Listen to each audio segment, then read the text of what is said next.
सबसे पहले तो सर आपको बहुत-बहुत मुबारक हो। Thank you Latif so much. Khosa साहब जो हैं वो एक ऐसे हलके से जीते हैं जहाँ पे साद रफ़ीक जो है वो एक दहाई से जीतते आ रहे थे। तो आपको कैसा महसूस हो रहा है इस वक़्त? मैं बहुत खुशी है जी, यकीनन बहुत खुशी है। और ये वोट जो है ये एक अमानत होती है। इस हलके के लोगों ने ये वोट देकर हमें एक अमानत दी है, वालिद साहब को एक अमानत दी है। और हमारी पूरी कोशिश होगी कि हम कभी इनके इस एतमाद पर और इस अमानत को नुकसान ना पहुंचाएं, इसके एतमाद को ठेस ना पहुंचाएं। साद रफ़ीक साहब एक बड़े मंझे हुए सियासतदान हैं, बहुत अरसे से काम करते रहे हैं। अनफॉर्चुनेटली जिस पार्टी के लिए वो काम करते रहे हैं उस पार्टी ने आवाम के बारे में सोचना कम और मामलात के बारे में सोचना ज़्यादा किया। वोट को इज्जत दो का नारा तो दिया, मगर फिर एस्टैब्लिशमेंट के सौदे करके इस्टेब्लिशमेंट के थ्रू आने की हुकूमत में कोशिश की। इस्टेब्लिशमेंट से ही ये तंग आकर शोर मचाया करते थे, मगर फिर दोबारा इन्होंने वही रीत दोबारा देने की कोशिश की। इस रीत के चक्कर में इन्होंने आवाम पर इतना जुल्म इस्टेब्लिशमेंट को और उन कुव्वतों को करने दिया कि जिसकी कोई मिसाल नहीं है। अ, आवाम ने इस सारी चीज़ों से तंग आकर अपना जवाब दे दिया है। उम्मीद है इनको इस जवाब की समझ आ जाएगी। बिल्कुल। अच्छा, दूसरा सवाल मेरा आपसे ये है कि जैसा कि हम सबको पता है कि किस कदर धांधली की गई है। रातों रात जब पाकिस्तान सारा सो गया, तो फिर हम तो सबने सुबह उठ के देखा तो जनाब जो नून लीग है, वो लीड पे है। तो मैं ये पूछना चाहती हूँ कि लतीफ़ खोसा साहब वो भी इतने इम्पोर्टेंट हलके से उस धांधली की ज़द से कैसे बच गए? अच्छा, एक तो अल्हम्दुलिल्लाह हम माशाल्लाह सारे ही फैमिली में वकील हैं और सारे सुबह 6 बजे उठते हैं, रात के 2 बजे सोते हैं और वकालत ही हमारा ओढ़ना बिछोना है।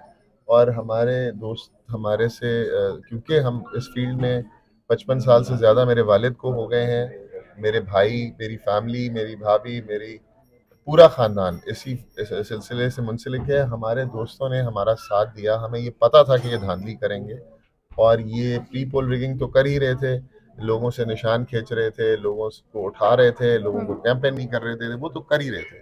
मगर हमें ये भी पता था कि ये फॉर्म 45 नहीं लेने देंगे। और इसके सिलसिले में हमें रात को ही पता चल गया था कि इन्होंने क्या क्या कार्रवाइयाँ की हैं, क्योंकि जाहिर बात है इंसान होते हैं, इतना बड़ा हल्का है, कहीं ना कहीं से बात पता चल जाती है। तो हमने ऑलरेडी टीमें तश्कील दे दी थी। हमें ये भी यकीन था कि ये फ़ोन बंद कर देंगे बिल्कुल। और इंटरनेट बंद कर देंगे। तो इसलिए हमने अपनी घड़ियों के मुताबिक, पुराने सिस्टम के मुताबिक टाइमिंग सेट की हुई थी हर जगह कि इतने बजे चाहे दुनिया इधर की उधर हो जाए, हम लोगों ने इधर मिलना है, फलां टाइम पे इधर मिलना है, फलां टाइम पे इधर मिलना है। अगर आप उधर होगे, कोई मसला होगा, उधर से मोटरसाइकिल पे फलां जगह भेजोगे। हमें 3 दिन 2 दिन आरओ ने सोने नहीं दिया। एक दिन पहले हल्के में पुलिस ने सोने नहीं दिया हमें। पूरी रात हमारे कैंप उठाए जाते रहे। कभी 6:30 बजे तक सुबह के तो मैं हल्के में फिरता रहा। 6:30 बजे मैं आया, आधा घंटा मैं नहाया और फिर दोबारा मैं वापस वोटिंग डे पे आ गया था। तो हमें तो इन्होंने बिल्कुल नहीं सोने दिया और ना हम सोए, क्योंकि हमें पता था कि जब ये रिजल्ट इकट्ठे करेंगे तो वहां पर ये गड़बड़ करेंगे।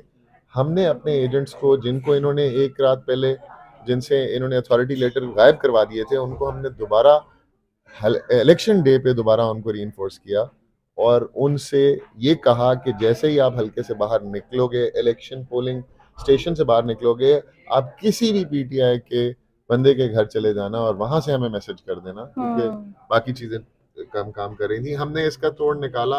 वो हमारे पास रिजल्ट सारे इकट्ठे हो गए थे और वो रात को ही इकट्ठे हो गए थे मेजोरिटी, मगर टीवी पे रिजल्ट कुछ और आ रहा था। जब हमारे, क्योंकि क्लाइंट्स ही होते हैं, जानने वाले ही होते हैं, टेलीविजन पे भी जो लोग काम करते हैं, तो वो हमें बताते थे कि जी पीछे से डायरेक्शन आ रही हैं। हमने उनसे पूछा पीछे कौन है आपके, तो वो चुप रहे, खामोश रहे। मगर हमने ये पहरा पूरा दिया जी। और बल्कि अगले दिन आरओ साहब सोना चाहते थे तो उन्होंने कोशिश की कि जी आप, मैं थोड़ा रेस्ट कर लूं। तो हमने कहा जी आप रेस्ट कर लें, हम नहीं कर रहे, हम इधर ही बैठे हुए। तो जब तक हमें फॉर्म 47 नहीं मिला तब तक हम वहां पर बैठे रहे और रिजल्ट का वेट करते रहे। रिजल्ट इसीलिए लेकर निकले तो हम इस दर्द से बचे रहे। आपको एक और चीज भी बताता चलूं जी, जी। कि ये तो सिर्फ फॉर्म 47 की जद से जो आप पूछ रही हैं, जी, जी।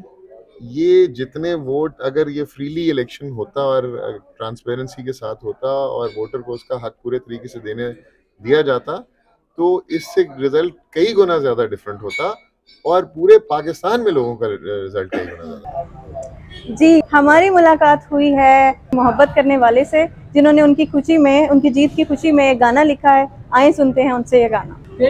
ओ मेरे खान दी हर था जित हुई, मौला अपना कर्म कमाया है, न चोरा ते लुटेरे अनु सरदार लतीफ हराया है।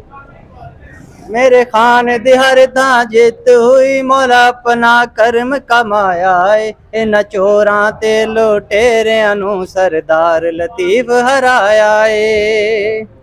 जिस नाम तो सारे डर दे सी, उसे अपना आप वखाया है, कल निकले हाँ असी नस्लां लई हक सच दा साथ निभाया है। ओ मेरा खान हुन आवेगा खुशहाली ले आवेगा या रब्बा, बस ये होए दुआ। ए चन तारे आसमान जमी हर जा तेरा ही जलवाए, कल वेख्या सारी दुनिया ने किस शैदा तेरे तो परदाए। ए चन तारे आसमान जमी हर जाते तेरा ही जलवाए, ना हक कैदी खान मेरा किस शैदा तेरे तो परदाए। ओ मेरे खान दी दीद होवे, मेरे खान दी दीद होवे, हर सुबह हो साडी ईद होए या रब्बा, बस होए दुआ। जो कर्ज सिखान दा साडे ते ओ कर्ज असां झुकाया है, की दम दा भरोसा या मौला हक सच दा साथ निभाया है। ओ मेरा खान हुन आवेगा खुशहाली ले आवेगा या रब्बा, बस होए दुआ। ओ मेरे खान